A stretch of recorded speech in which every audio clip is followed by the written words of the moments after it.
Volusia Businesswomen and Angie BEE's Creations presents an abundance of awareness.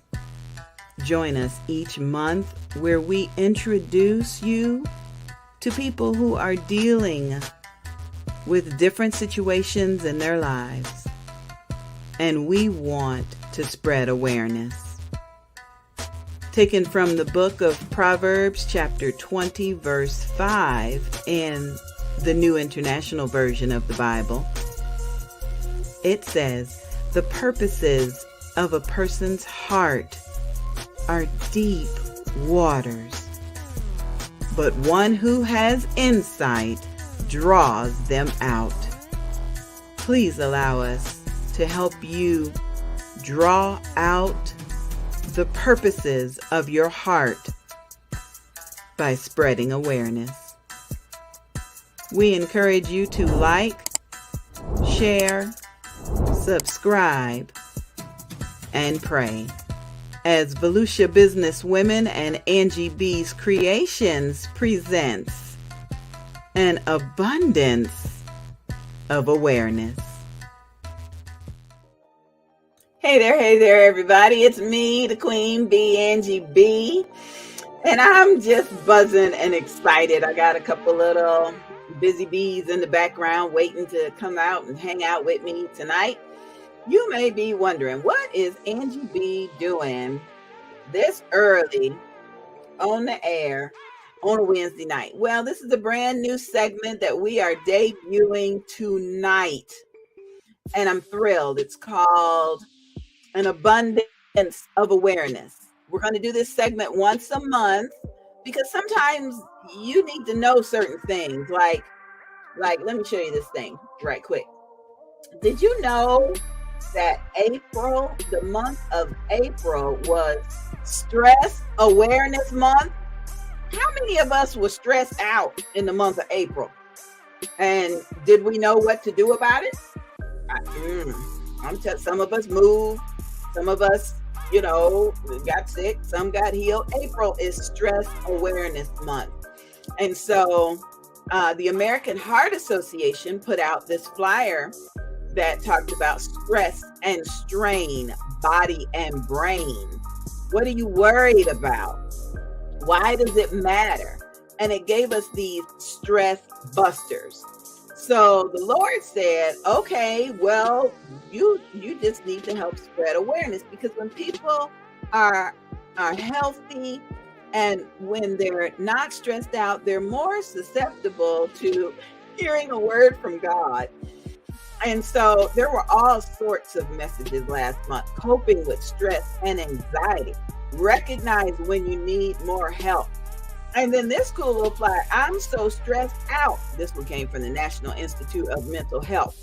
Are you feeling overwhelmed? How do you seek help? So I have this information.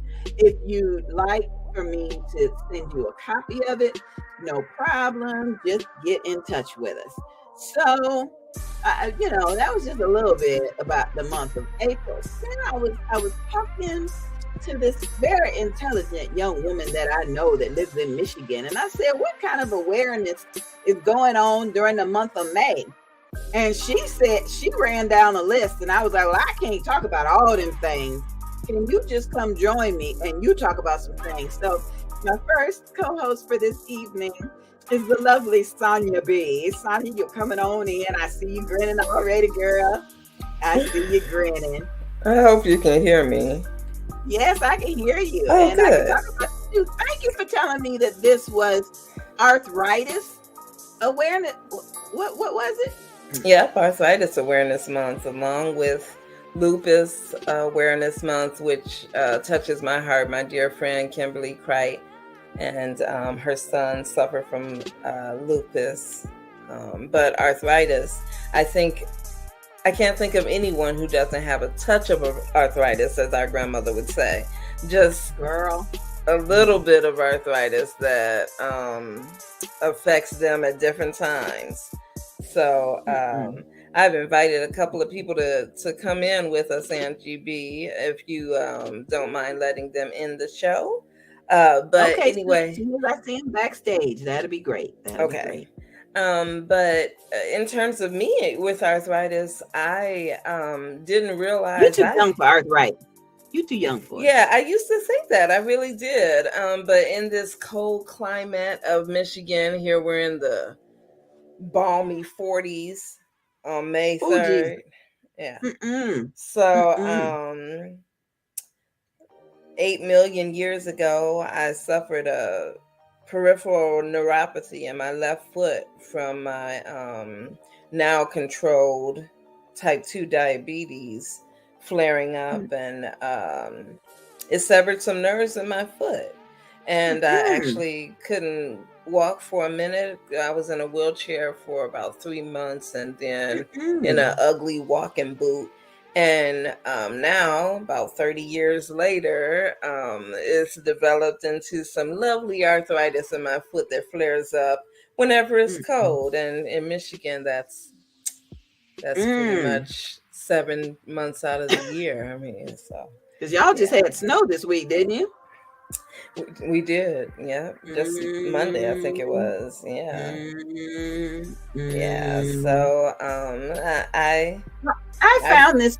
I found this cute little thing because you were asking me, did I find something? So I went to looking, okay. and this was fascinating. May is National Arthritis Awareness Month. Okay, wear blue for arthritis. I'm thinking, hey, alopecia the only folks that have blue, but learned about that.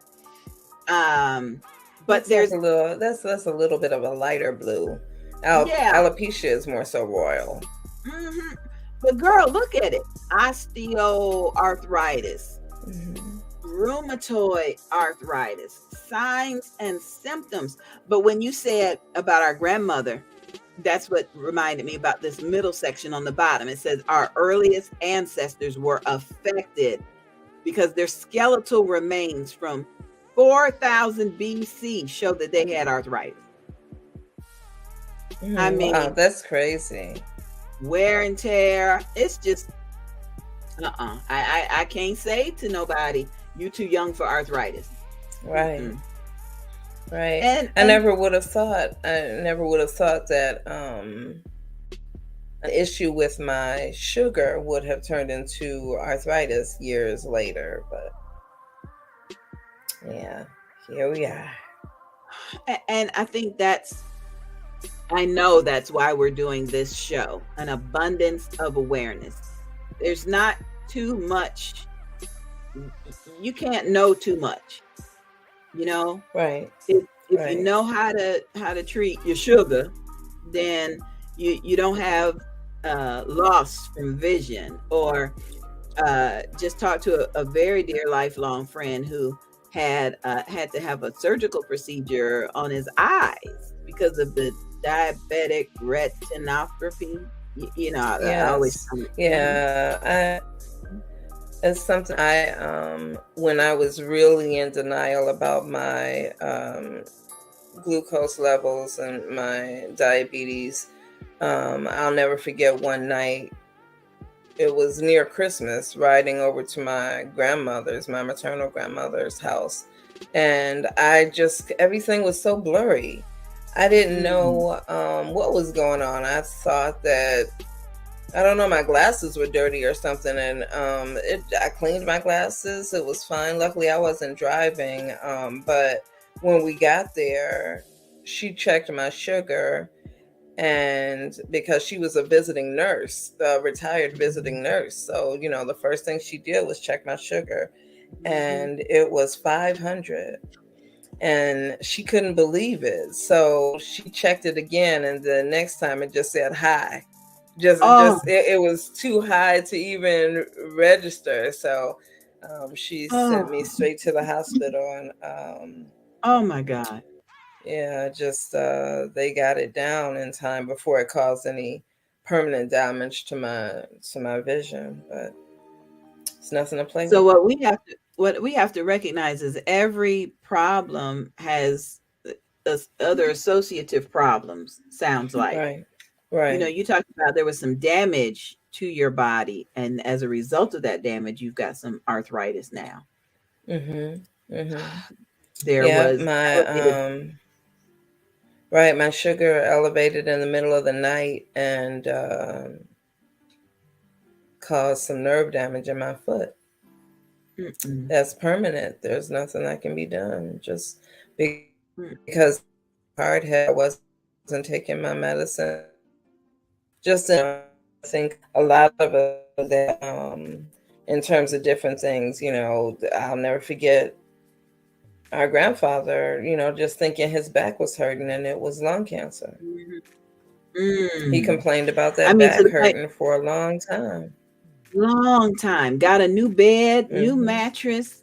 Just Yeah, mm-mm, didn't mm-mm. put down those red pack Pall Malls though, but yeah, it was lung cancer, and he just thought his back was hurting. It's the things that we ignore sometimes that are the loudest messages.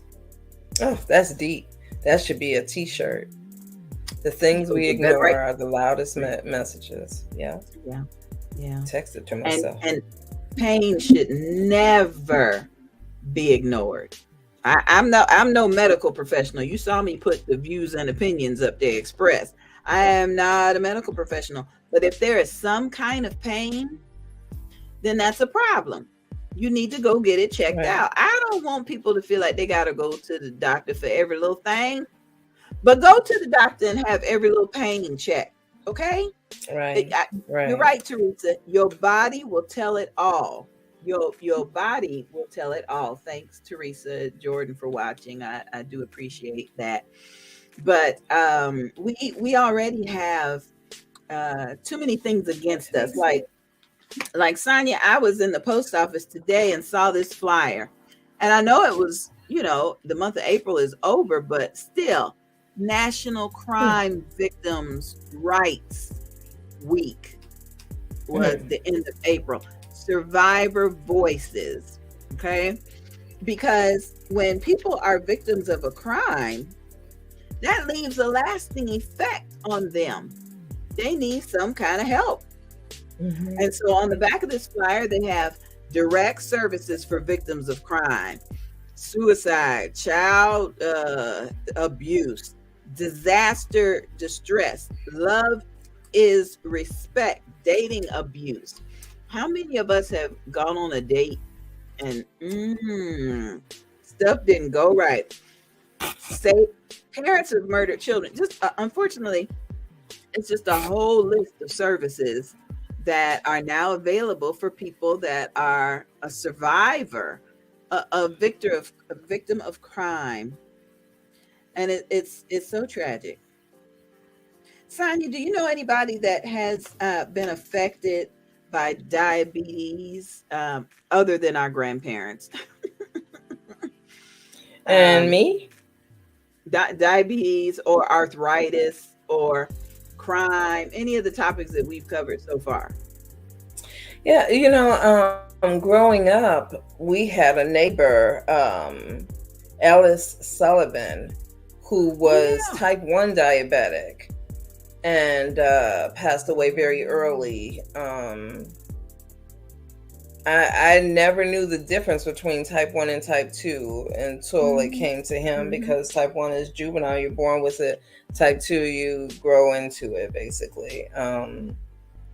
But we have diabetes all through our family, and even through some of our family that's married in. Shout out to our brother-in-law Terrence. Unfortunately, Hmm. I it's definitely a silent destroyer. I won't Oh even goodness. say silent killer, because Mm. it can be with heart attacks and things of that nature, but it can destroy so many parts of your body unnecessarily. It is manageable.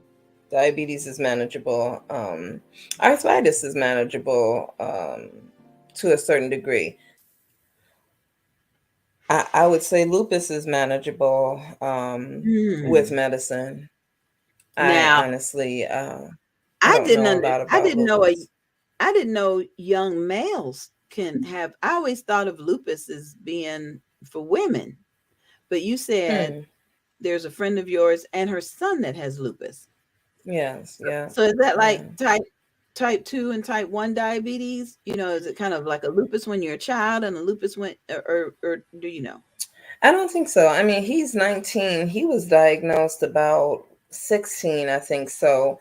I don't know whether lupus is generational.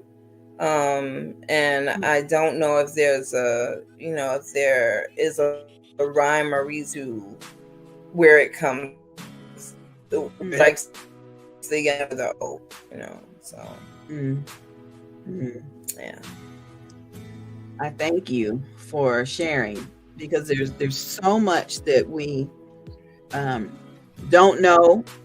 And what was that scripture you always used to say about knowledge? Or Faith without works is dead.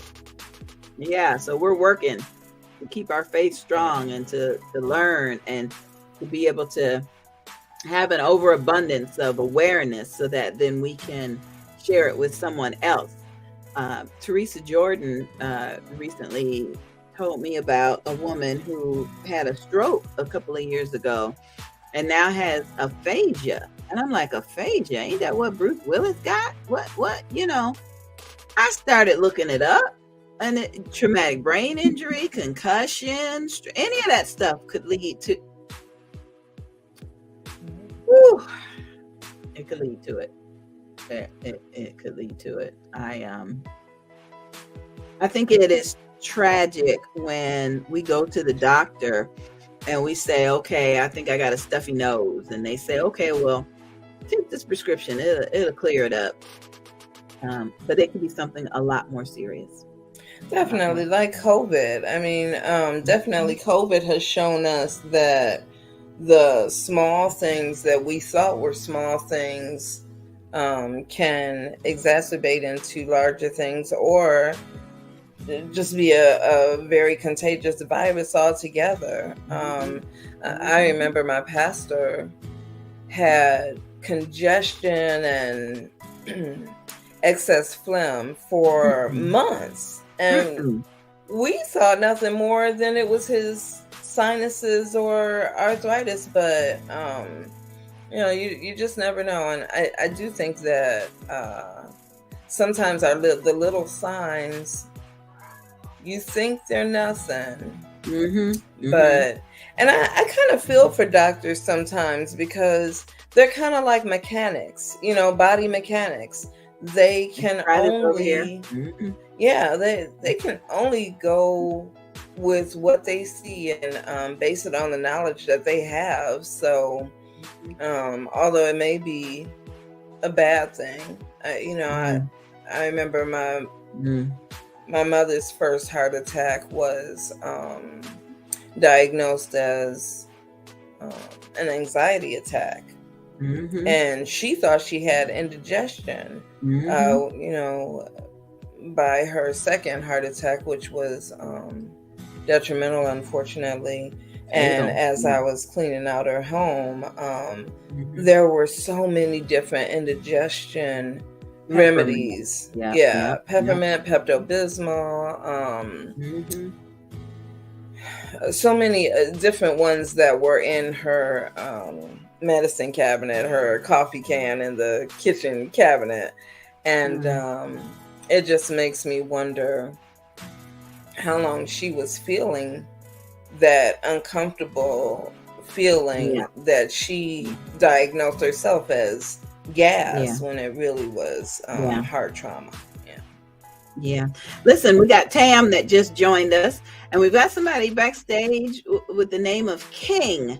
So King, if you have any comments you'd like to contribute, you can put them over there in the private chat, and we will do our best to answer them. We appreciate our backstage guests. And Tam, we're going to bring you in. Hey girl. Hey everyone. Hi, Tam. Oh my gosh. Great to be here. What a very strong conversation that you ladies are having. Regrettably, a lot of times too often, especially in our culture, we self-diagnose for so many different reasons.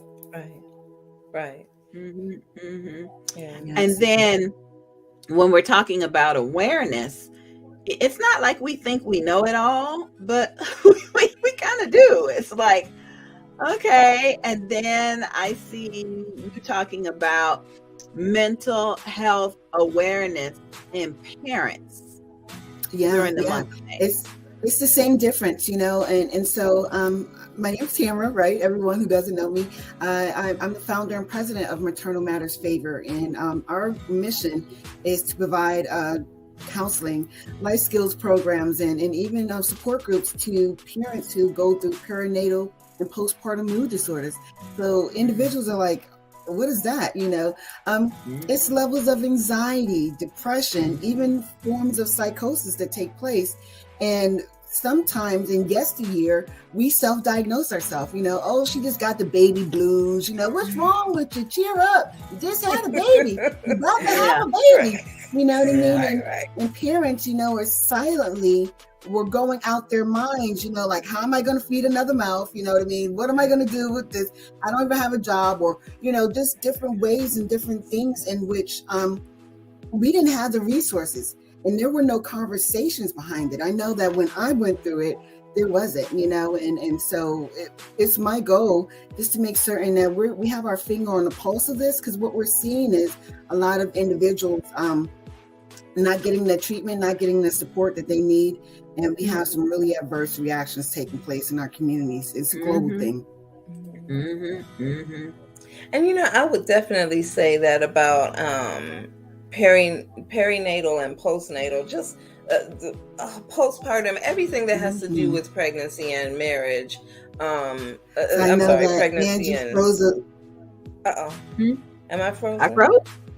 No, oh, you're not frozen, Sonia. You're okay. Good. All right. Everything that has to do with having a baby, there are so many times that we diagnose ourselves and other people diagnose ourselves. And one thing is for sure that I will say that I know that Tam's mother and I had in common in terms of being older mothers, having children later in life, that whole geriatric motherhood, as they call it, which I think is so insulting. But anyway, you're never ready. Whether you're 19 or 49, you're never ready. You're not going to be in the perfect position. I don't care who you are. And that can be scary and depressing at a time when you need to be the strongest. You're carrying a new life, and then you're laying a foundation for a new life, and it can be overwhelming as well as should be. Exactly. And so people, they quietly sit on some symptoms that they feel, whether it's like feelings of guilt or shame or hopelessness, or sometimes disturbance in their sleep or their appetite, crying, the sadness, what I told you about the baby blues, or different symptoms that are related to dizziness or hot flashes and nausea. These are all actual symptoms that can take place in a woman when she's pregnant and or after that first year of having a baby. And it's little things in having that conversation, kind of raising the flag, when you're having your doctor appointments, your perinatal, antenatal appointments, and just letting them know. And what we've seen from decades to decades is that, women are now being more vocal. Like, something feels a little off kilter, don't just run me in here and then run me out and call in the next patient, right? And we're also creating barriers to community programs. So, okay, you go in and you see your obstetrician, and, you speak about some of the things that you're experiencing and you're feeling and so forth. All right, well, there's actual counseling, there's different exercises, there's all these different treatment options. Let's look at your diet. Like, what do we need to do to make certain that you're getting the best proper nutrients for your mentality, your mental health? That's something in itself, right? And why it's become such a big thing is because we've seen statistics that 1 to 7 individuals will experience depression during their pregnancy. And less than 15% of people, they get treatment. That's Tam, we were talking about this. These statistics are based on blood work and chemical imbalances. not just because the woman is sad because she's pregnant or ain't got, I mean, this is scientifically where you can see Absolutely. that something Yeah. going on. Absolutely. There's all type of factors that are being taken into place that equate into the dysfunctionality of a person's psyche. And I'm glad you brought that up, because in our upcoming our 24 hours of favor event that we have coming up, we actually have some clinicians that will be there speaking during that broadcast on some of those underlying factors in which society needs to know, so that we can kind of help put a curve on some of these statistical numbers that are taking place. And once more, anxiety and depression, the numbers, they've actually risen 37% in just our teen girls alone. And we're starting to see evidence that dads and non-birthing parents as well are experiencing levels of anxiety and depression. Listen, Sonia's going to have to go, but before she goes, she did a wonderful spot to introduce your 24 hours of favor coming up next weekend. So, Sonia, I love you. I appreciate you. And you did a great job with this video right here. You did. Hi, my name is Sonia Bennett. I am a 52-year-old mother of an 11-year-old daughter. And today I just want to talk a little bit about if I had known then what I know now about becoming a geriatric mom, as they call me. So at 41, I became a first-time, only-time mother. And it's been such a blessing and a change of my life, even at the age of 40 when I found out I was pregnant. Telling my parents was definitely something that was nerve-wracking. I don't care how old you are, to express to your parents that you are making this huge change in your life can be just a little nerve-wracking in terms of making you feel like you're asking for permission. If I had known that the joys of watching someone form not only in yourself and in your image, but in their own personality, their own image, their own likes, their own dislikes, would be this gratifying, I definitely would have done it years ago. My daughter is extremely intelligent. She has her own mind, and I just adore being a mother. If I had known that I was going to lose my own mother at the age of 29 and that I would have to go it alone in terms of not having much advice, because of course being older than everyone around me is older. My friends' children were older, so they weren't trying to babysit because they've already done what they needed to do with their kids. Every now and then I would get some help. My parents, of course, were older. My stepmother would babysit when I would ask, and definitely it was far and few between. This time of technology has changed the game in terms of certain things. With Alexa and alarms and even virtual reality games, I have the opportunity to...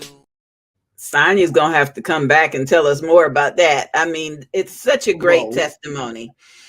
Yeah. And that's the story of so many moms that we're hearing, geriatric moms, definitely, right? Because my mom, like she said, my mom had me when she was 40, so I totally get it. Wow. Okay, so tell us about next weekend, Mother's Day weekend, what we're going to be doing. Yes. Oh my gosh. Well, I appreciate you so much for your ingenuity and so forth. And so, we're going to have this pledge-a-thon like Jerry Lewis, right? where we're going to be broadcasting live for 24 hours, everyone. So we're starting from 10 a.m. on Saturday, and we're going to wrap up and conclude at 10 a.m. on Sunday, right? 24 hours broadcasting, just bringing you educational pieces with regards to perinatal, postpartum, mood disorders, right? We're going to be talking with clinicians. We're going to be talking with parents, live interviews. We're going to have some videos. They're all coming in. We have a slew of different individuals that want to just speak their truth and also provide words of encouragement to present day parents, right? And so forth. And once more, it's all geared around and bringing awareness to this mental health crisis that's taking place, right? So we're asking individuals, just, if you could just tune in, and if you can be in a spirit of wanting to do something, especially if you've ever been a parent.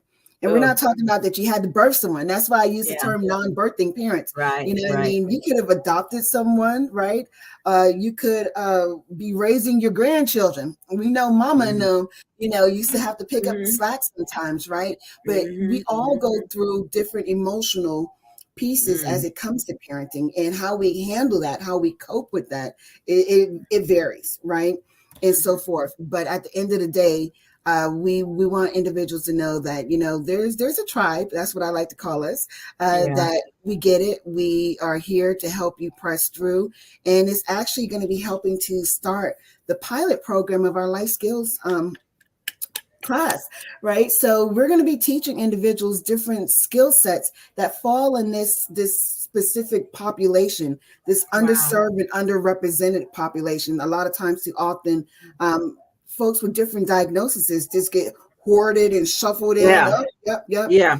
What we're starting to see is, okay, you're a vet. All right, let's make sure we have specific veteran services. Oh, yep, you're this. Oh, okay, yeah, let's do. Oh, you're of this kind of gender or this, whatever it looks like, right? So it's the same difference. Oh, you're a parent and you're going through this level of anxiety and depression. We have skilled practitioners on our team throughout the country as well, right? Because we hold services virtually, so that allows us to have a wider net with making certain that we have specialists on board that can meet you where you're at. That is wonderful. That is wonderful. I got to give a shout out to Maisha Langry. Maisha, thank you so much. She has been commenting. First, she said good evening, and then she was laughing about something. Then she said that we have to be our own advocate for our health.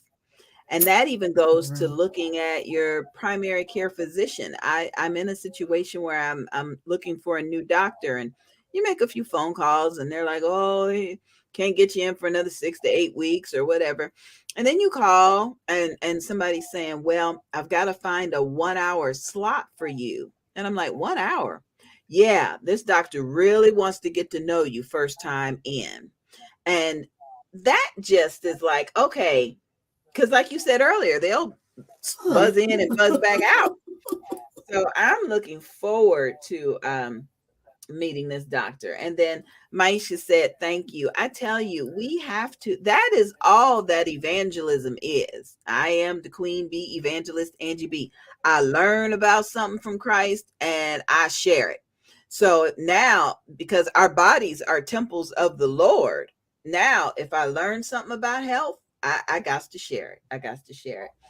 Okay, Tam, I got one more quick little thing I wanna show you, because I know you got to get ready to go. But here we go. Something that may look familiar to you. Tam here, coming to you from Favored. May is Maternal Mental Health Month. Yes, it is a thing. Did you know that women of any age, race, culture, and income level can experience perinatal anxiety, depression, and other mood disorders? That symptoms normally start to develop when a woman is pregnant and through their first year after childbirth, and that there are well-researched and well-effective methods for which a person can recover? There is. And this is where Maternal Matters Favored come in. We provide counseling, support groups, and a life skills program to parents and backing them up while they're balancing out parenthood and life all at one time. Remember, there's no manual to parenting, but there is a tribe for every parent. We hope that you join us.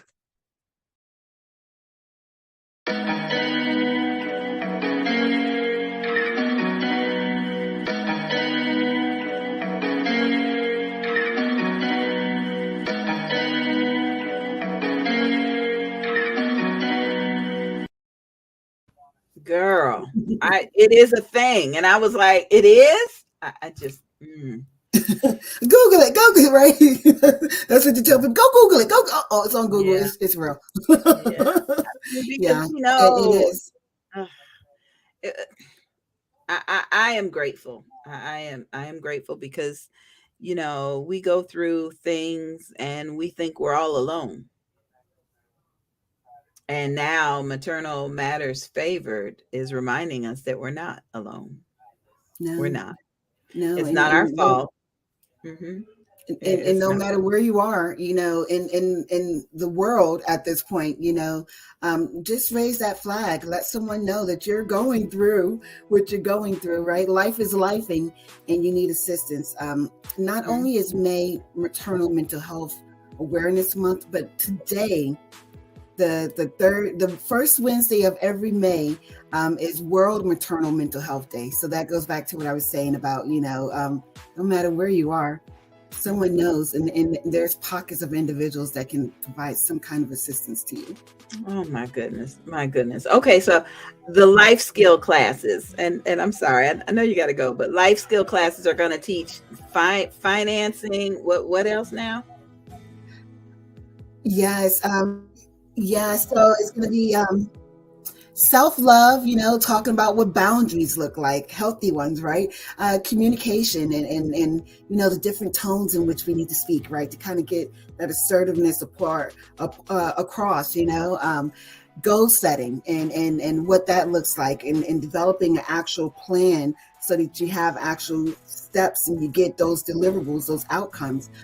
Financial literacy, you know what I mean? You don't have to Oh, go get that Louis bag. I have a business associate who thrifts and looks fabulous, right? So make certain that you're stashing up and you're putting some funds in the bag. We don't just want coins, right? And mhm. even what it looks like to be a responsible citizen. And so, that means, of course, paying that parking ticket, registering to vote. Yes. Don't be Yes. so dismayed, right? And so forth and Yes. so on. And there's so many other topics, but those are some of my favorite, just in the peek at the curriculum. But yeah, we're looking forward to it. Classes are going to be 5 weeks once more. We're not holding a lot of people. We want to make certain that we're able to give that intimate detail and attention to individuals while the sessions are taking place. And I'm looking forward to the outcomes that happen Good. from this. Thank you so much, sweetheart. Okay, I'm gonna let you get back to what you need to do. I appreciate you. I'll be here till 7. So if you get a couple more minutes to pop back in, I'd love to see you. Thank you, Will Tam. do. Thanks, Thank you. Angie. Thank you for helping me spread an abundance of awareness. It is me, the Queen Bee, Evangelist Angie BEE, and I'm so grateful. Thank you to Sonia up in Michigan. Yes, they still had snow on the ground, or they got some snow or something in that state. So I'm praying for y'all. And thank you so much, Maisha. I do appreciate your comments. I truly do. Um, I start to wonder how doctors feel when they tell you, you need to do this, or you need to do that, and you don't do it. But you come back to the doctor and you still got aches and pains, and you still got problems. I I can almost understand how pastors may feel when they say, okay, we're going to pray about this. And the Lord says you need to try that. And it doesn't happen. But then they still coming back talking about, oh, Pastor, pray for me. This is awareness building. The more you know, the better you can do, the better you can be, the better things are. Absolutely, absolutely. Okay, so we've got a couple of quick things, a couple of quick videos I want to play for you. There's a conference coming up that's going to be virtual. I want you guys to know about that. And we've got some books that I do want you to know about, especially the ones that are going to be able to help you kind of, get over a hump when you're in it. So Kiana Griffith is coming up next. She's going to tell us some information about something that we all think we know, but do we really know? do we really? So we'll be right back, you guys. Worthy women who are of the righteous. The new book coming soon from visionary Chi Smith and Maisha Barnett. Devotional categories include business, grief, finances, health and wellness, relationships, parenting, mental illness, aging and caregiving, and so much more. Published by Barnett Publishing, featuring stories from Sister Sheree Jenkins, Sister Iris Wright, Sister Monique Pompey, Sister Jacqueline Rosier, Sister Sherelle Palmer, and Sister Erica Peterson. Worthy women who are of the righteous. Devotional coming soon. Audiobook produced by Angie BEE Productions and narrated by me, the Queen Bee, Evangelist Angie BEE.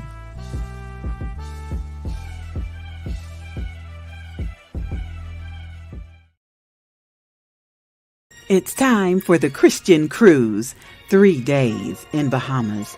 Christian Cruise getaway to the Bahamas from Port Canaveral aboard the Carnival Glory. June 28th through July 1st, 2024. 32 cabins reserved. Double occupancy stated. Prices include mandatory gratuity and vacation protection. Optional but recommended and included in the price.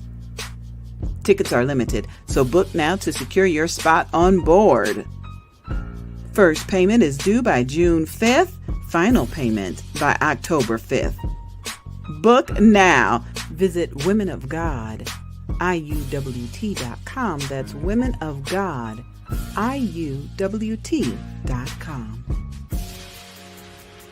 We'll see you in the Bahamas. Chapter 3. Snap out of it. Why does Sabrina just let stuff happen to her when it comes to men and her body? What mental issues would make her feel so open and sexual with no cap? They knew they were cousins after they were told, and none of them cared, including Sabrina. It was what it was, and everybody got what they wanted. Run from the pain within. Written by Maisha Barnett. Produced for audiobook by Angie BEE Productions. And narrated by me, the Queen Bee, Angie BEE.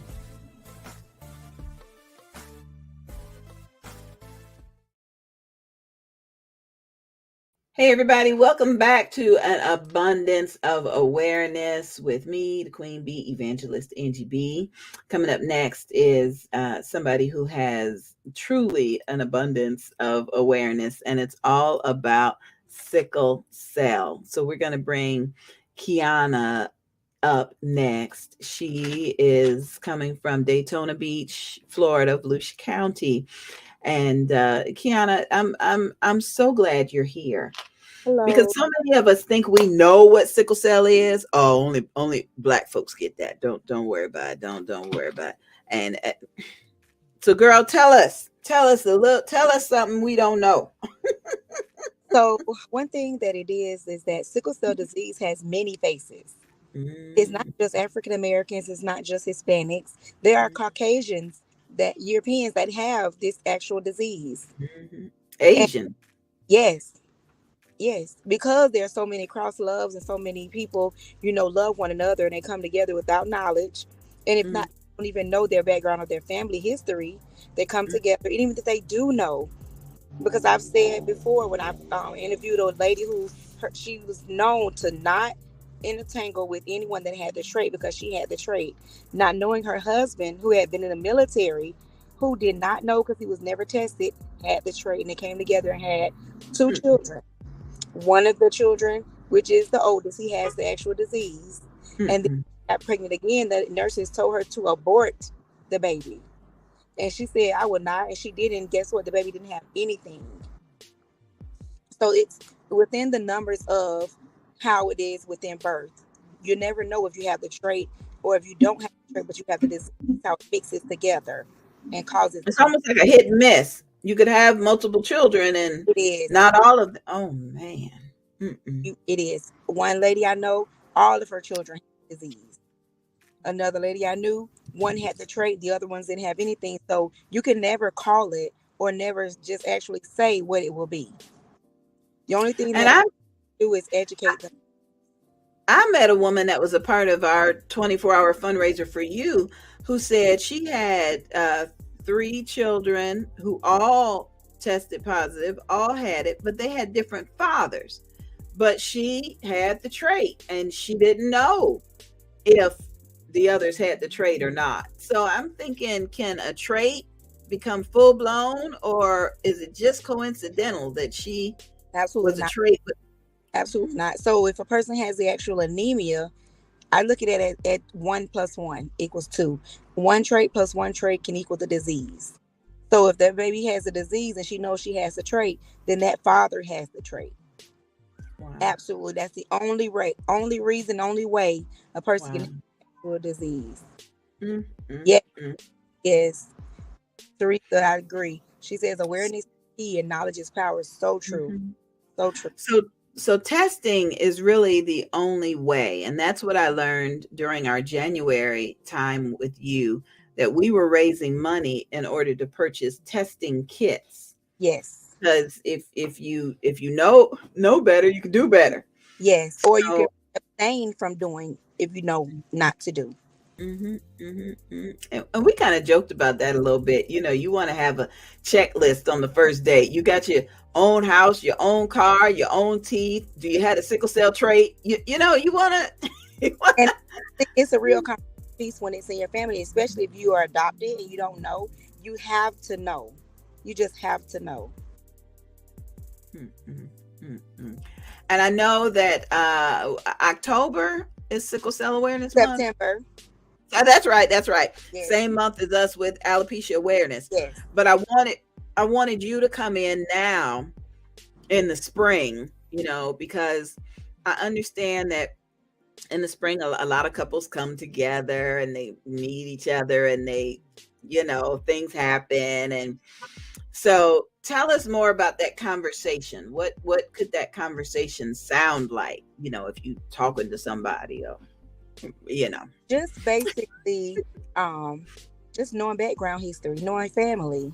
That's what I would say started off with. It doesn't have to be so direct, and saying what you have, just knowing the family members and where they're from.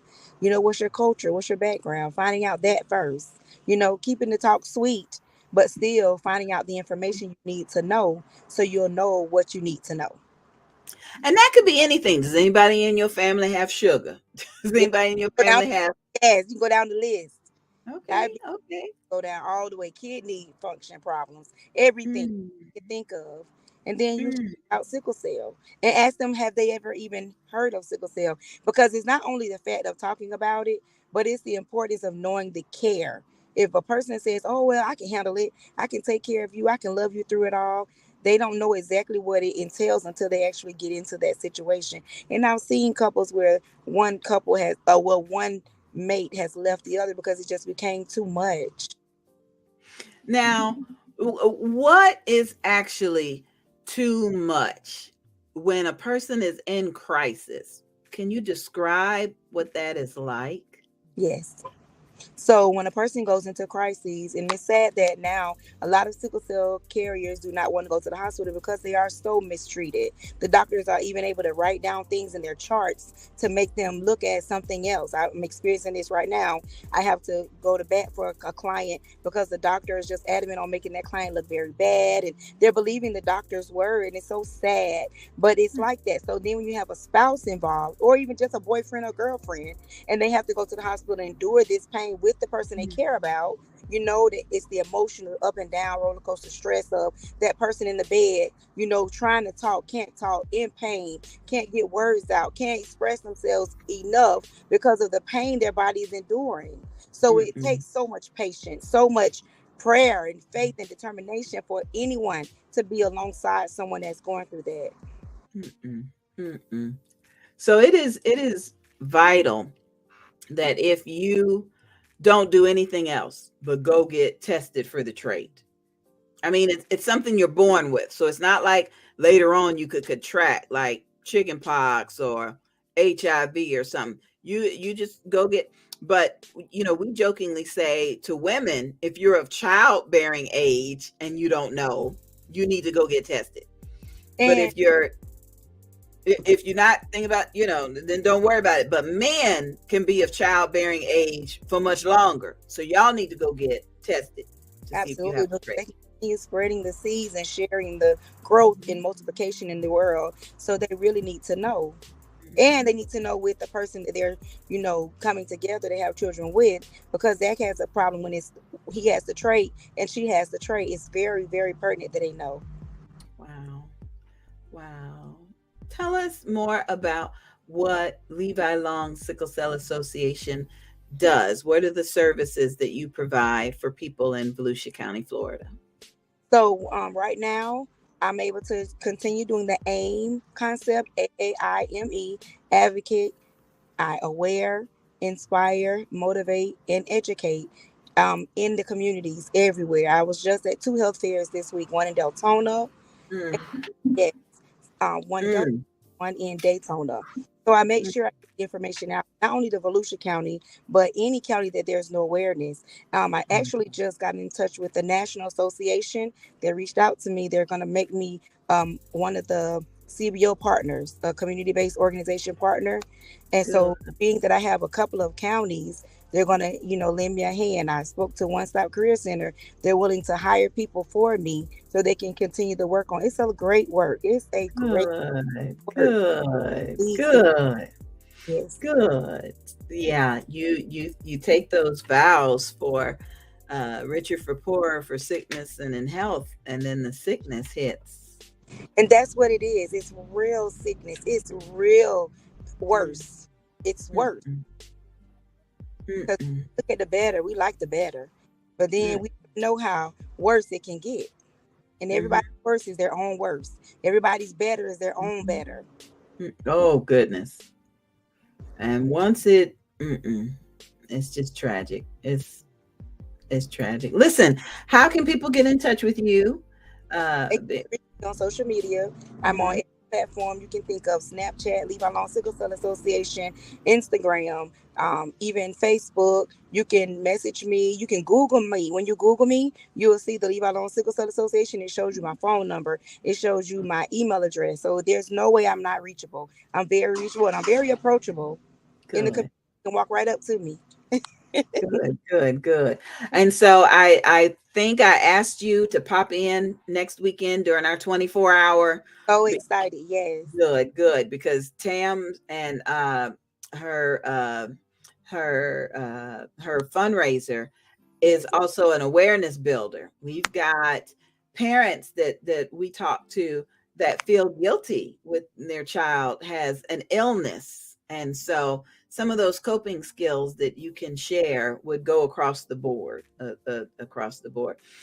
I remember just feeling guilty when the doctor said I had gestational diabetes. I remember thinking, oh my God, what am I doing to the baby? You know, and she was fine. I was fine. But the whole fear and the whole stress. Yeah. I hope you can can be here for that, to be able to share. Thank And you, honey. I'm excited because I want to motivate and encourage mothers, especially young mothers, to breastfeed. Oh, Yes. I breastfed all of my children. I made Mhm. sure I did. My children are hardly ever sick. Not only that, with my organization, I'm glad this opened the door for me. For the organization, I'm actually opening my organization to be a life center. So I have diabetes Oh. umbrella. I have doula, the umbrella doula. Oh. She's a young lady who's going to school to be a doula, and so she's coming to work with me to help young ladies in the community to know just how important it is when you have that real serious care for the mother and the child. Mhm, It's very mhm. you take on that care. I breastfed my daughters, and one of them, the folks start to look at you kind of sideways when they're Oh yeah, two and they're they look still. crazy. I'm like, I'm be here as long as she's still coming for it. And so I always wanted to be an advocate for another mother. Here, let's help with this and let's do that. So let me know, and then Yeah. I'll come Oh, in I and, would love and for you do to it. come. We're gonna have classes and everything for young. Oh, Yes, I'm so already good. health department, so I'm gonna get books so we can teach them. Not only that, nutrition, so we can eat right. Hmm. Hmm. That's so good. So good. Well, Kiana, I'm gonna put you backstage for just a little bit. I know you in the car and you headed places, and I don't want to And keep you. I'm going to this commissioners meeting so I can talk to them about some funds for my center. Okay. I'm Yeah, praying. thank I'm you. praying. I'm praying. I'm Yeah, praying. I'll talk to you soon. All right. Thank you so much, Yes, sweetheart. Thank you. bye. That was Kiana from the Levi Long Sickle Cell Association. This is an abundance of awareness. It's a brand new broadcast that's coming to you from Angie BEE Productions and Volusia Business Women. You can find VolusiaBusinessWomen.com online. You'll see the businesses that are listed, the events on the calendar, and you'll be able to connect and network with each and every one of them. I have this little image that I want to put up because we all need encouragement every now and then. And this image talks about knowing yourself. You know you're on the right track when you'd rather be alone than lonely with someone else. And I thought this image was important today because, awareness, you've got to know yourself. You've got to recognize what you're going to put up with or not. You've got to recognize what's really happening, because it's not always obvious on the surface. It could be a whole lot more brewing down below. And so remember that stress, strain, body, and brain, that affects so many things. We were talking about stress busters.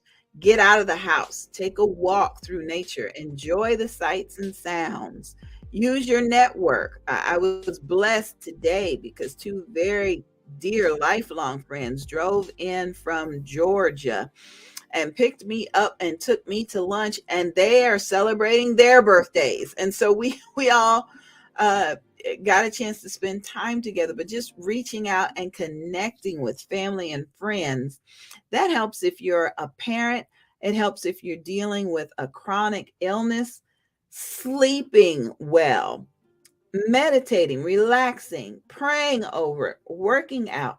There's so many things that we need to be doing to make our lives and our situations better.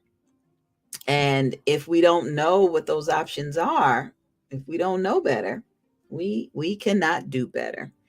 Okay, you see scrolling at the bottom of the screen that our Getting Over This Hump Together show will be starting at 7 p.m. I get an opportunity to talk to different people, ask them questions, and we get to offer encouragement. I have a new co-host each week, and so I'm thrilled to be able to say that Kendra Collins is joining me. Christian rapper is joining me at 7 p.m. And I want you guys to stick around for that. Now we're looking at the month of May as also Suicide Awareness Month. For those of you who do not know my testimony, the Lord saved me from 3 suicide attempts on my life. 3. And I am a woman who preaches and speaks to people about the mental illness, about the attempts at suicide, and about survival. And I have no problem with sharing my testimony, because if you think you're all by yourself and you don't know what options you have, yeah, people all around you are going to say, oh, you need to change your diet. You need to lose some weight. You need to find Jesus. But I tell people, if I'm in the ocean and I'm drowning, don't tell me what I need to be doing. Come out there and get me, please. Clean me up, dry me off, give me something to eat, be sure I'm stable, and then teach me how to swim. So next time I'm in the ocean, I'm not out there all by myself. Okay. We need to look at breaking the stigma. I love this hashtag when I saw it. Break the stigma. Break the stigma of mental illness. It's not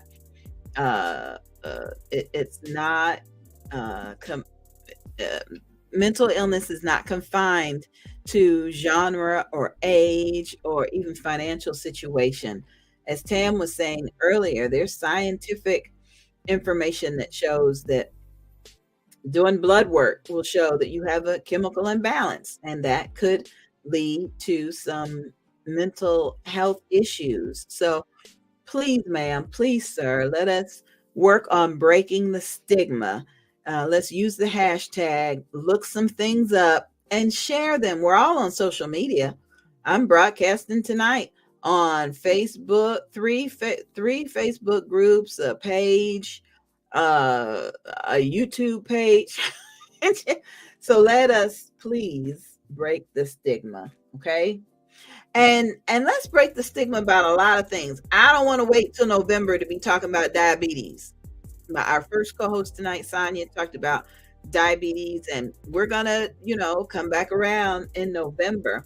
I don't want anybody to think that, lupus is okay. Well, we only talk about it during the month of May. You need to be talking about these things all the time. Look at hashtag Lupus Fact Friday. How about every Friday we could have a conversation or post something about lupus, because it is unpredictable. It is an autoimmune disease, and it's very difficult to diagnose. Do you know the signs and symptoms? Do you? Or are you thinking, well, they just lazy, they don't want to work, or they don't want... We can't help nobody to see the love of the Lord if we down on them because we don't recognize signs and symptoms. And then, as I said earlier, the about aphasia, let's look at the caregivers of any situation. Kiana talked about the caregivers when people have sickle cell anemia.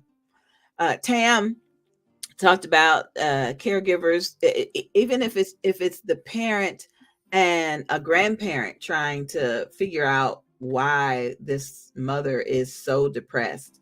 We need to be focusing on caregivers. I had my godmother at church said that she had been the caregiver for her mother. And she was getting tired, yes, but if I don't do it, nobody's going to do it. Somebody got to do it, right? So she tells me the story that she went to church one day and she was about to get up in the choir, and senior pastor looked at her and said, "Come see me after service," And senior pastor pulled her aside and said, "I know you're taking care of your mother, but who's taking care of you?" You're looking kind of tired. You're looking kind of, what can we as your church do? What can we do? And so that's where the abundance of awareness is coming into play. If we know what we can do for other people, we can step up and we can get it done, right? We can step up and get it done. Okay, got a couple quick videos want to show you, and then got some more information coming to you from an abundance of awareness. Be right back, family. Let's Change Together, 4th annual event. Women's Love Within Conference. Let's Change Together. Women's Love Within can be understood as the practice of cultivating self-love, self-acceptance, and self-compassion among women. It involves developing a positive and nurturing relationship with oneself, embracing one's strengths, weaknesses, and imperfections, and treating oneself with kindness and respect. The concept of women's love within recognizes that women often face societal pressures and expectations that can undermine their self-esteem and self-worth. These pressures can come in the form of beauty standards, gender roles, and cultural norms that dictate how women should look, behave, and think. By prioritizing women's love within, women can learn to counteract these negative influences and build a strong sense of self that is not dependent on external validation. This can lead to increased confidence, resilience, and overall well-being. Women's love within can be fostered through various practices, such as self-reflection, mindfulness, self-care, and self-compassion exercises. This will be our first year streaming live. For more information, please visit barnettpublishing.org. That's barnettpublishing.org. Promotional consideration for this event is provided by Business with a Heart and Angie BEE Productions.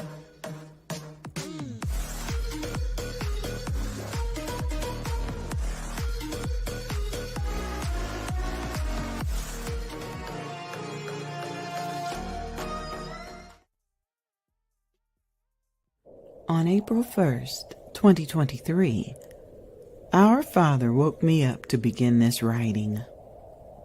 As my computer awoke from sleep mode, a Facebook memory popped up. At first, I didn't want to read it and fall down that rabbit hole of clicking and reading and clicking and scrolling. I had spent March 31st in the ebbs and flows of life, receiving great news and experiencing greater stress. During my waking hours, I longed for a peaceful night of rest, and last night did not disappoint. Now I see how God has allowed me to begin my healing from the grief. A marriage separation is a precarious place to be. On one hand, you miss the good times you shared with another. On the other hand, you find yourself traveling the cycles of grief, denial, anger, bargaining, depression, and acceptance, as defined by a psychiatrist in 1969. This next part of my story made me smile, laugh, and rejoice over the memory. It made me see just how far I have come with my healing towards acceptance. The Winds of Change by Evangelist Angie BEE.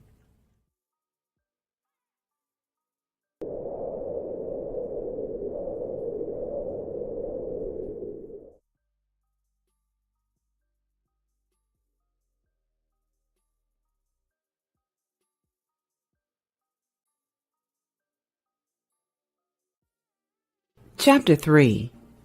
Snap out of it. Why does Sabrina just let stuff happen to her when it comes to men and her body? What mental issues would make her feel so open and sexual with no cap?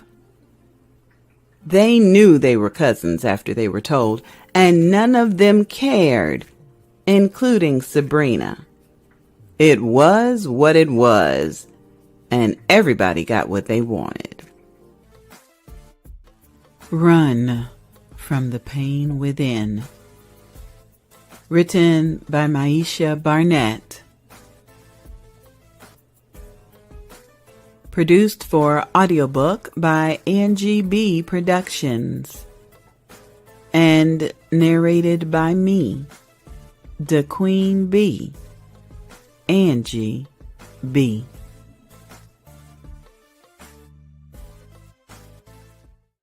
Ma, ma, ma, ma, ma. We parents need to understand that our children may know the pitfalls that we taught them, yet they will sometimes have to drag themselves out of their own pits in order to learn to reach up for God instead of reaching up for us, steering them in the direction of God Almighty. That is the best way to raise an adult child. Why hearing God's voice is essential to motherhood. Written by Evangelist Angie BEE and published by Ladero Press. Ma.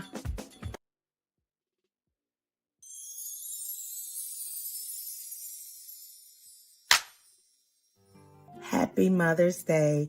My name is Pastor Dr. Melinda Watts, and I am a proud mother of 9 children with a blended family and 8 grandchildren.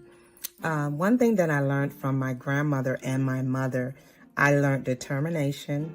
I learned how to be a homemaker. I learned never to quit, and that you can do anything if you put your mind to it. Secondly, what I learned as a mother and a grandparent is, as a mother, each child is different. And as a grandparent, you spoil the grandchildren so that the children can experience the things they put their parents through when they were younger. The children have a tendency to say that the grandchildren gets away with a lot more than what they got away with.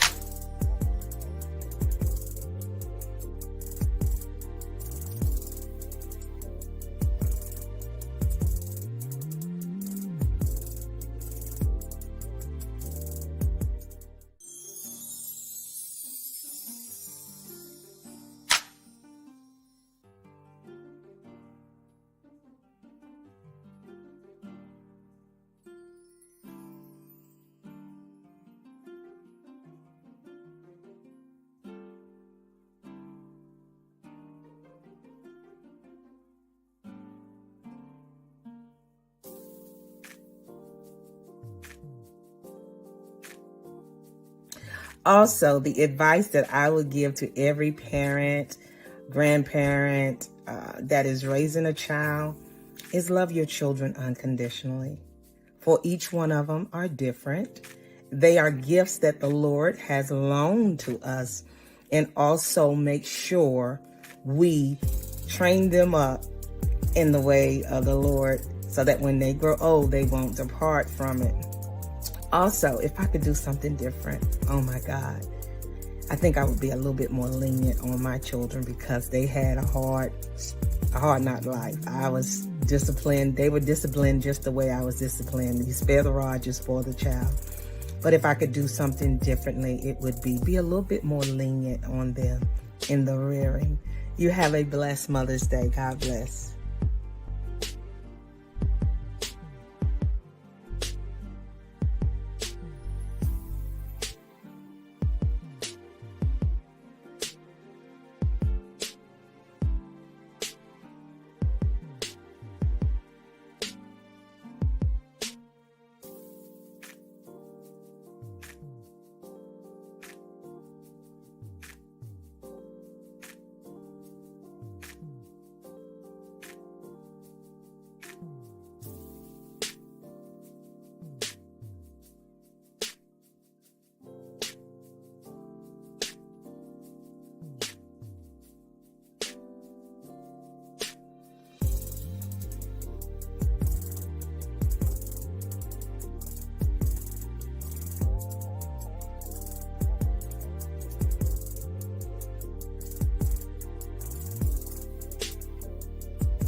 Tamara coming to you from Favored. Just reaching out to let you know about our upcoming inaugural fundraiser, 24 Hours of Favor. And so for 24 hours, we're going to be broadcasting to raise funds for our Life Skills program. It's a 5-week program in which we provide services to parents that have perinatal and postpartum mood disorders. So we're talking about anxiety, we're talking about levels of depression, we're even talking about forms of psychosis that sometimes take place in these individuals' lives. And what we do as a community, taking a community approach, we make certain that we let these individuals know that they have a tribe in which they can turn to help support them in their walks of life as they're pressing through. Won't you make it your business to tune in, join us in conversations, even possibly pledge, right? For $35, you can send someone through a 5-week program. We hope to see you then. I tell you what, we just gave you a whole lot of information. Yes, Jamie Lee, such an abundance of information. And Jamie, I got to get you on here so you can talk about lupus awareness. Oh my goodness.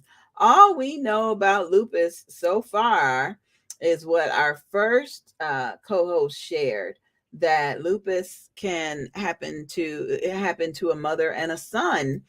And we need to know the symptoms. But this is also Lupus Awareness Month. And now we have the hashtag Lupus Fact Friday, because the fact is that lupus can affect any part of your body, including your heart, brain, kidneys, lungs, or skin.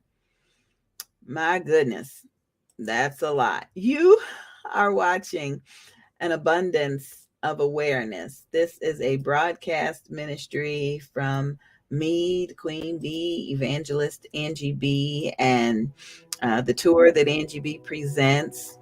We are in partnership with tonight's broadcast. We're in partnership with VolusiaBusinessWomen.com. Just check out Volusia Business Women on YouTube, and you will see that they are our broadcast sponsor on YouTube. Search for Volusia Business Women. We are also on the Volusia Business Women Facebook group. There you can network with other entrepreneurs and learn about their products and services and share that abundance of awareness. We're broadcasting live on the page on Facebook. Angie BEE presents Dads on Duty, because mothers need to know, fathers need to know, men and women, we need to know, right? So Dads on Duty, the Facebook group, and Moms in Ministry on Facebook is also streaming live. So we encourage you to search for these groups and these pages, like them, scroll through and see what kind of information you can find, and share it with somebody. Please do. Please do. So the offices of Angie BEE Productions is located in Ormond Beach, Florida. And last month, we were honored to open our second location in Orange Park, Florida, also known as Jacksonville. And so our second location is known as Angie BEE's Creations. And we're just so excited about that. Jamie, I know you're ready to speak, but I need you to use the link that I sent you in Facebook Messenger. That's the link you need to click. Then you'll be backstage, and once you get backstage, I can bring you on camera. So I hope you can hurry, because the show's over at 7, and I want to hear all about lupus and what you can teach us.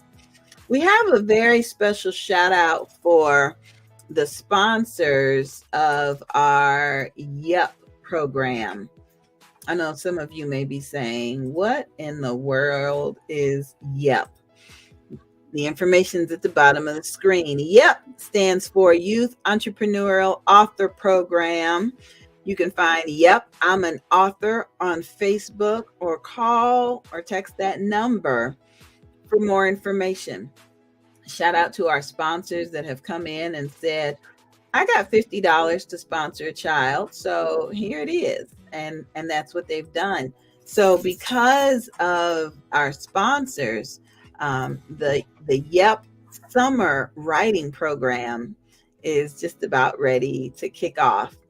And I'm thrilled. It's going to be an 8-week program, twice a week, Tuesday morning and Friday evening, where a student, no matter the age, as long as they are a student, they can join us for a 1-hour interactive writing session. Okay, so during the writing session, they're going to be introduced to other students. They'll hear brief presentations from entrepreneurs and authors, and then the students will have time to write.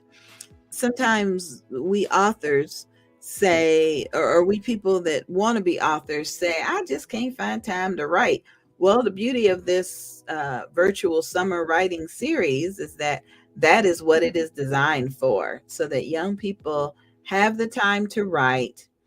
And once they're finished writing, all of their contributions will be narrated and produced into an audiobook, because that's what we specialize in. The Queen Bee, with my little microphone back there, we specialize in producing audiobooks. So each student will then receive an audiobook with the ISBN, which means that they are in fact an author. When you are an author, you automatically become an entrepreneur, but you got to learn. There's more awareness. You got to know to buy your books at wholesale and sell them at retail. You got to know that when you spend that $20 for that book, you don't go out and buy $19 worth of stuff. Some of that money needs to go back into reinvesting and purchasing more books. And so that is what the Yep program does. And because of these sponsors, we are now opening up registration for students, whether they have the $50 or not. Okay. We got an application in from a college student over in West Coast of Florida. She wants to participate. Again, Yep is an 8-week program, afternoons and evenings. You are guaranteed to become a published author because you will be a part of the anthology. So let me tell you about our initial sponsors. Debbie Scarborough came in maybe a year ago and said, here's $50. I want to help a student become an author. So please search for Debbie on VolusiaBusinessWomen.com. You'll see she has her own page on the website. You'll see Debbie Scarborough. She's in Tifton, Georgia, and is a licensed insurance agent in Georgia, Florida, and several other states. And she helped me to get my AMBA plan, Association Member Benefits Advisors. Okay. That plan by itself gives me so much peace of mind, because if I need to be airlifted to a hospital, or if I need to go into an ambulance, AMBA will cover that expense, because those expenses are not covered by insurance. And that's what Debbie taught us. So Debbie was our first sponsor of the Yep program. Then we were honored to receive a grant from the African American Entrepreneurs Association Incorporated out of Daytona Beach, Volusia County.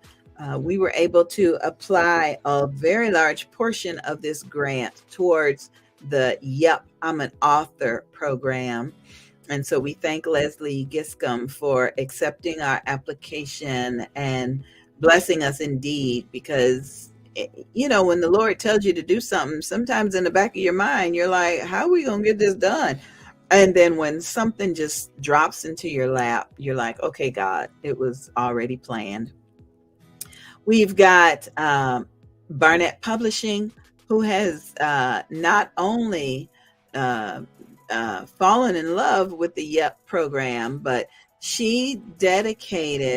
Maisha Barnett dedicated 10% of her revenue from her upcoming women's conference to be donated to the YEP program. And that is exactly what she has done. We get a couple of Cash App donations from her, and the women's conference takes place in June. So she has already sown the seed. And then I'm just thrilled about Vincent Taylor. He is an instructor. He is a friend here in Jacksonville. He is an author. And yes, he's a teacher.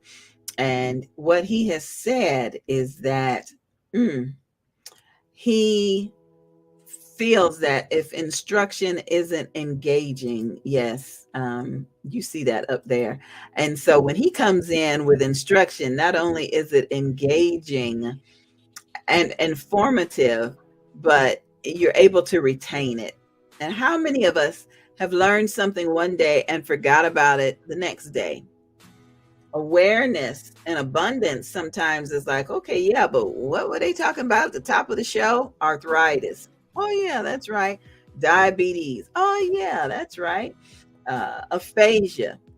You know, we don't want to overload you with the awareness, but we do want you to know that there are health issues that we can have, we can be tested for, like with sickle cell. We want you to know that you're not in this alone, and we have to fight the stigma of mental health and suicide. We also have to look at stress again, and some of the ways to bust that stress, because a wise man that I know said, you know, pressure can bust a pipe, and that includes stress too. So during our commercial break, you saw a spot for the Moms in Ministry audiobook. It is available. You can contact any of these listed authors and say, hey, I want to get the Moms in Ministry audiobook. And they'll say, okay, send me $15 and give me your email. And that is a wonderful gift to present to a mom. I'm getting ready to send it to somebody that I know and love to help her get some tips and learn a few things about motherhood. Because again, like Tam said, there really isn't a manual for parenting when you're going through it, but you do have a tribe that can help you out. And that's what these ladies have done. They have had discussions, and they followed the book of Titus, chapter 2, verses 3 through 5, that says, likewise, teach the older women to be reverent in the way they live, not to be slanders or addicted to much wine, but to teach what is good. Then they can urge the younger women to love their husbands and their children, to be self-controlled and pure, to be busy at home, to be kind, and to be subject to their husbands, so that no one will malign the word of God. And that's what these topics are based on. So we want you to have the Ma book, the original Ma book, written by me, Evangelist Angie BEE. Why hearing God's voice is essential to motherhood. You heard that commercial earlier with the little child going, Ma, Ma, Ma. You heard a little bit like that. And we really want to, we really do want you to know that you're not by yourself. You're certainly not alone. And we are here for you. We are here for you. Okay, Jamie, I just got your message. I'm going to double check and see what I can do to get you in here so that you can possibly close us out with a little information about lupus. I know that a couple of you had some questions that you sent by text, so I want to have time to I want to have time to get to those questions and to be able to answer them for you, or simply be able to share them, um, and talk about them, because that way somebody else may have an answer or a solution or something that they can share with you to be able to let you know that you're not alone. Okay. So one more time with the conference that's coming up. And then Jamie, I'm going to do my best to send you the link. So we'll be right back in just a minute, you guys. Let's change together. 4th annual event. Women's Love Within Conference. Let's change together. Women's Love Within can be understood as the practice of cultivating self-love, self-acceptance, and self-compassion among women. It involves developing a positive and nurturing relationship with oneself, embracing one's strengths, weaknesses, and imperfections, and treating oneself with kindness and respect. The concept of women's love within recognizes that women often face societal pressures and expectations that can undermine their self-esteem and self-worth. These pressures can come in the form of beauty standards, gender roles, and cultural norms that dictate how women should look, behave, and think. By prioritizing women's love within, women can learn to counteract these negative influences and build a strong sense of self that is not dependent on external validation. This can lead to increased confidence, resilience, and overall well-being. Women's love within can be fostered through various practices, such as self-reflection, mindfulness, self-care, and self-compassion exercises. This will be our first year streaming live. For more information, please visit barnettpublishing.org. That's barnettpublishing.org. Promotional consideration for this event is provided by Business with a Heart and Angie BEE Productions.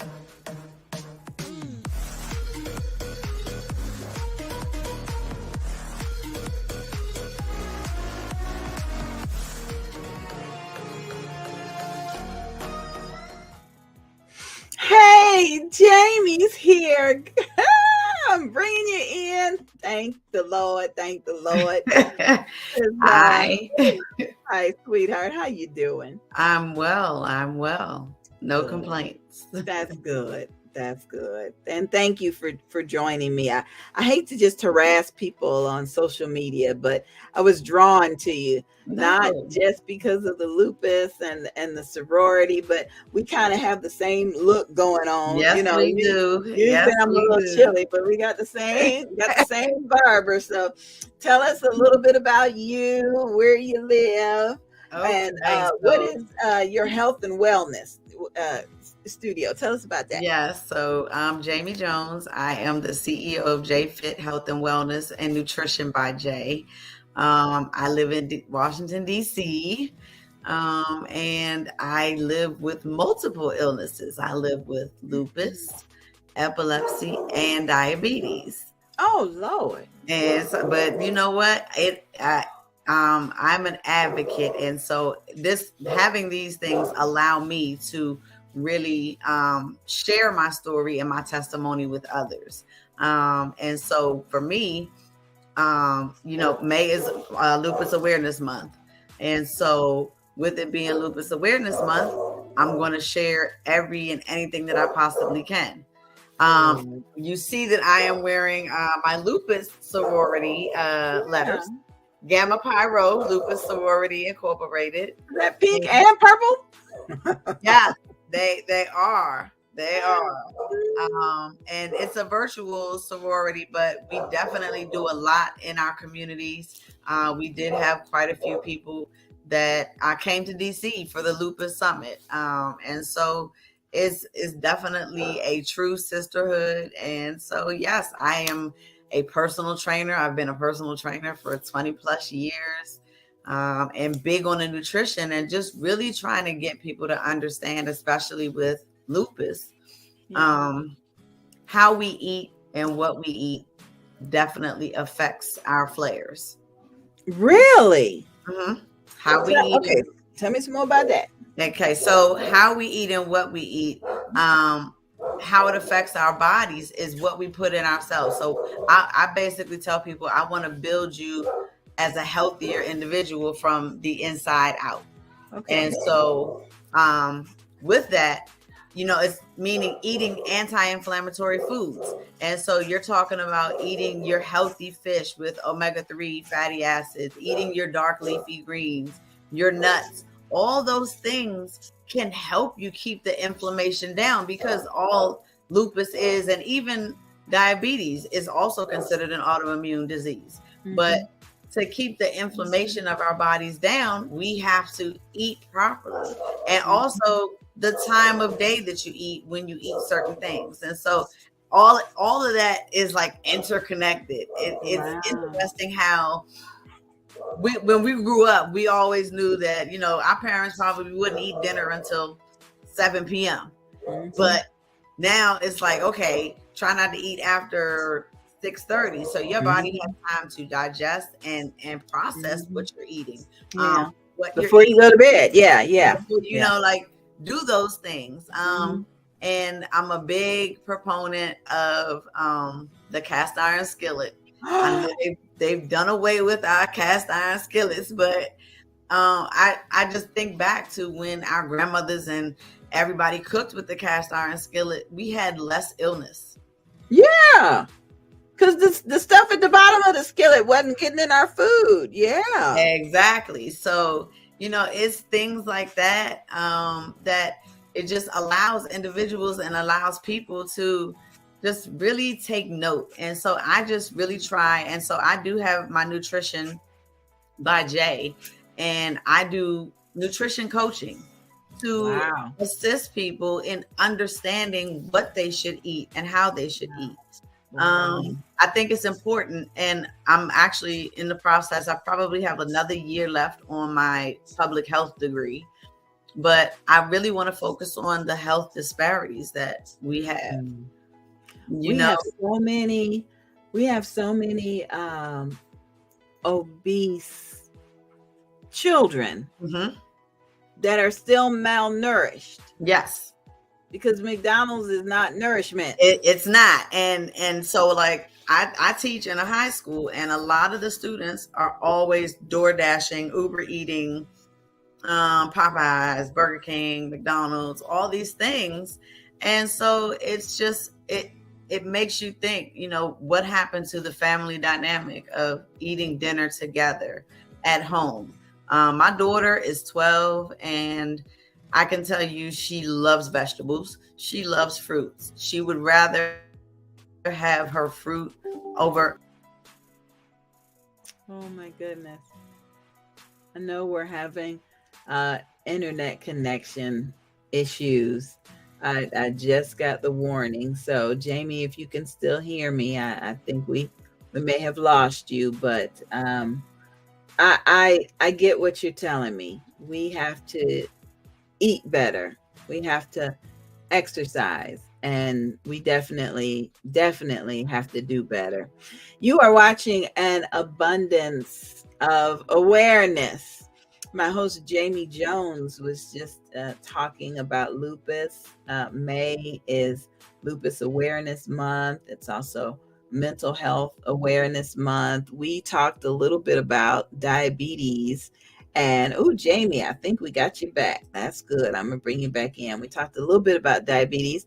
And Jamie, did you say you have lupus and diabetes? Oh yeah. So I live with because you will never hear me say that I suffer with or anything, but I live with lupus. I've had lupus since October 31st, 2008. And then on Mother's Day, which was May 10th, 2009, I got diagnosed with type 1 diabetes. Oh, my word. And so when Sonia mentioned diabetes and, the fact that really type 1 is childhood, it kind of had me chuckle because I developed diabetes type 1 specifically because due to the medication that I was taking for lupus. No. Yes. And so my pancreas shut down. It does not break down sugars in any way. And so I'm insulin dependent. And so I have a pump. I do. But my numbers are good. So, it's one of those, it's a catch-22. It's like, what do you mean? Like, this doesn't even happen. And prior to me being diagnosed with lupus, I was told I had Sjogren's syndrome. And so if you know about Sjogren's syndrome, which it mimics lupus, I will say that. You get the joint pain and you get the aches and stuff like that, but it's not fatal. But my mother, who was a nurse, was like, something's not right. She was like, we got to get a second opinion. And sure enough, I went and got the second opinion.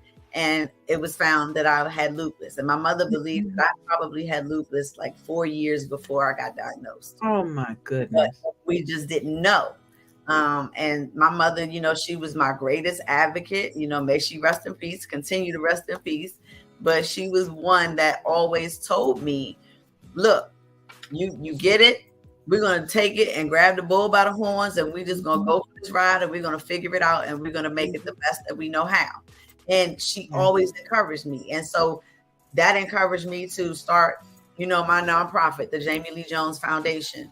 I have my own personal training business that I go to individuals' homes and I train them in their homes because a lot of times people are not comfortable going to HM. So what better way than to do it in the privacy of their own home?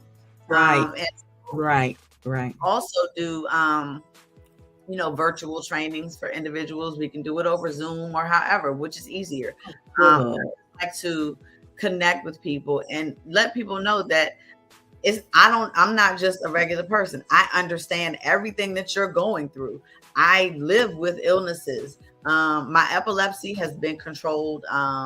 The only time that I did have a breakthrough seizure was last year.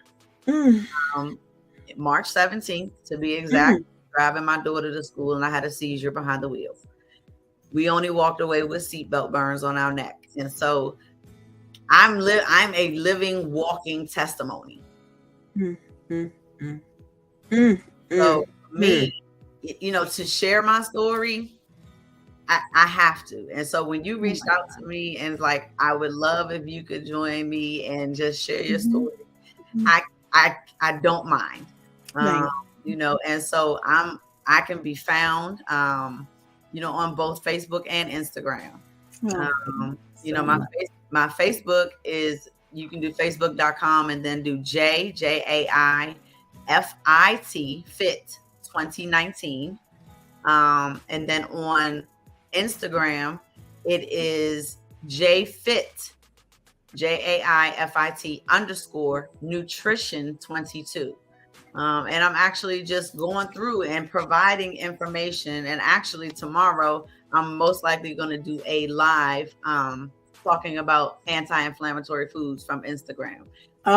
Goodness. I will definitely share that with you. So, you can hop on and just come and hear that really, if we eat fresh, whole foods, foods that are not processed, that don't have a lot of sugar and sodium, and really focusing on eating everything that is brown, your whole wheat pasta, eating your grains, those things that will help you.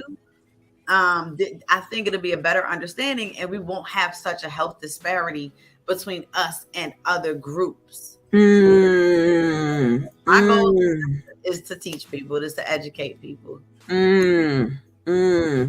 Well, right now I have the information for VolusiaBusinessWomen.com scrolling across the screen. I invite you, Jamie, to list your business on the site, especially with the virtual classes that you have. You don't have to be a resident in Volusia County, Florida, if you offer products and services in Volusia County, Florida. Please list your sorority's upcoming events on the website so that when we're all on the air, we can announce it and we can shout it out. And we do have a text that came in, wanted to know if this was Alopecia Awareness Month, because they saw Tam earlier and now we're here. And so yes, we have to share some haircut awareness. We do, and I love it. Like, I don't like hair anymore, so I'm against hair. Now my daughter, she has locks, so listen, but for me, this is my signature look, and I don't think I can go back to hair. So I know I can't, and if I get cold, I just slap a scarf up hat, something just to exactly keep it all together. I tell you, my kids tell me I look like Mary from the Bible or something. That's I just wrap it around. Look like her. Listen, it's okay. But yes, so this is my signature look, and I shave my head probably every 2 or 3 days. Yeah, and I love it. So I do too, and I love you. And listen, I hope you can come join us in Florida in September. Be a vendor, bring the sorority members. We're spreading alopecia awareness in Daytona Beach, Florida, third weekend in September with a beauty bazaar. The bazaar features health and wellness products and services. So you can talk about your fitness, maybe do a live class. I don't mind at all. Good. And we have the largest all bald fashion show in the state. So, and believe me, half of us can't model, but once you get us all dressed up, you get that makeup and them accessories right. It's a whole different ball game. Oh my goodness, yes, dear. So I'm gonna let you go. We're gonna thank you for having me. Thank you for your persistence with getting the correct link to you. Yes. I am so grateful. Is there anything in closing that you'd like to say to encourage somebody? Because some of us deal with one autoimmune disease and you've got multiple. Yes. And so the one thing that I can definitely say is think positive, always have faith, and just know that we know that our Heavenly Father does not give us more than we can bear. And so I'm a walking testimony that things have happened, but you keep the faith and do what's necessary and what's right for you, and you will make it out of it. Because I get told regularly that I don't look like I have an illness, or I don't look like I'm living with anything. So you smile on my face, and I share my story. And so thank you, Jamie. I'm so grateful. No, thank you for having me. Thank you, sweetie. I appreciate it. Enjoy the rest of your night. Oh my goodness, this has been an abundance of awareness. I'm so grateful to the people that came tonight and shared their testimonies. They shared how they've been coping. They shared little tips and things that we may not have even thought about. We learned about arthritis from Sonia up in Michigan. We learned how many people are affected by arthritis in this country, and the signs and symptoms, and how even our earliest ancestors were affected by arthritis. So the month of May is National Arthritis Awareness Month. And keep in mind, when our grandparents talked about the wear and tear, or the author, the degenerative arthritis, I honestly believe that was their way of coping with it. Dealing and coping with it. We also talked about how April was Stress Awareness Month. I know a few people in my inner circle that were so stressed out in April that they're still stressed out in May. So I'm very grateful that we have these coping exercises that are available. If you want more resources, you can go to NIMH, okay, for the National Institute of Mental Health. Go to their website. They have information about anxiety disorders, mental health, all of that is available. You want to know the difference between stress and anxiety, excessive worry, uneasiness, lack of sleep. Your days and nights could be easily mixed up with lack of sleep. You end up, staying up all night and not being able to function in the morning. And we do need the sun. We do need the light.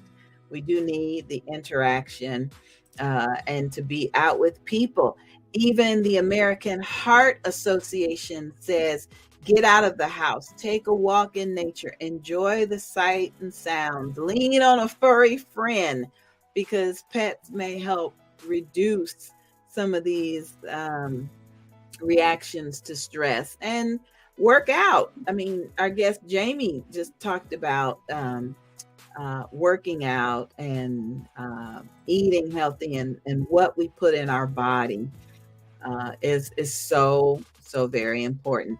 Jamie also helped me talk a little bit about alopecia awareness, and we do have the book I Refuse to Stop Being Me, a Confinement Chronicles Alopecia Awareness edition, where 9 brave souls, including myself, shared our alopecia awareness journey. We shared our stories. This book is available in audiobook and soft cover. You can go directly to the publisher to order your copy, or if you want me to autograph a copy for you, I will. Just get at me and I'll get it for you. Not a problem. Not a problem. Also want to remind you that we do have the Ma book available just in time for Mother's Day. It's available in soft cover, and the Moms in Ministry audiobook is available with stories and testimonies from author Jerlene Rideau, author Yamina Yisrael, entrepreneur Debbie Scarborough, and author, entrepreneur, retired Laretha Simon. So please get at us. It is so easy for us to email the audiobook to you, and then you can present it as your Mother's Day gift. Okay. And last but not least, don't forget we have the virtual summer writing series for students. Enrollment is now open. Enrollment for the 8-week program is $50 per student. And at the end of the program, they will be an author. They will be included in an audiobook. And we do have, hey, Maisha Barnett Publishing. How you doing, girl? Thank you for being a sponsor of YEP. For the 8-week program, the students will be instructed in writing. They'll be instructed in becoming an author and an entrepreneur. And we could use a few more sponsors. So shout out to the sponsors that you see on the screen now. They said, hey, I've got $50 and I can donate it so that a student can participate in YEP without having to worry about paying the $50. So it's about time for us to get out of here. It really is. I praise God, from whom all blessings flow. I thank him for allowing me to serve him and know that his grace is sufficient for me. It truly is. So grab yourself a peanut butter jelly sandwich, glass of milk, and come right back here at 7 p.m. We've got a brand new episode of Getting Over this hump together. We getting over this hump together. My co-host this evening is Christian rapper Kendra Collins. She's going to share her testimony. We're going to listen to a little bit of her music, and you will be encouraged, because you may be going through something. You think you're all by yourself, and then you meet somebody like Kendra, and you're like, oh, I'm not by myself after all. Okay. Final shout out to Dr. Kevin Richardson. He said a part of creating prosperity is imagining what you want. Imagine what you want. And so if what you want is more knowledge, more information, more awareness, we can offer you an abundance of it. So join us again. We will be back next month with another episode of the show. We ask that you keep us in your prayers as the Lord instructs us and leads us, and we'll be back if it's the Lord's will. Thanks, everybody. Have a wonderful, wonderful evening. No, Sister Jacqueline, you're never too late. Never too late. I know there's a time difference between us and Arizona. You're not too late. But in about 3 more minutes, I'm coming back with an interview with a young lady that I believe you will find fascinating. So we're going to get ready to get out of here, everybody. Again, if it's the Lord's will, we'll be back real soon. Be blessed.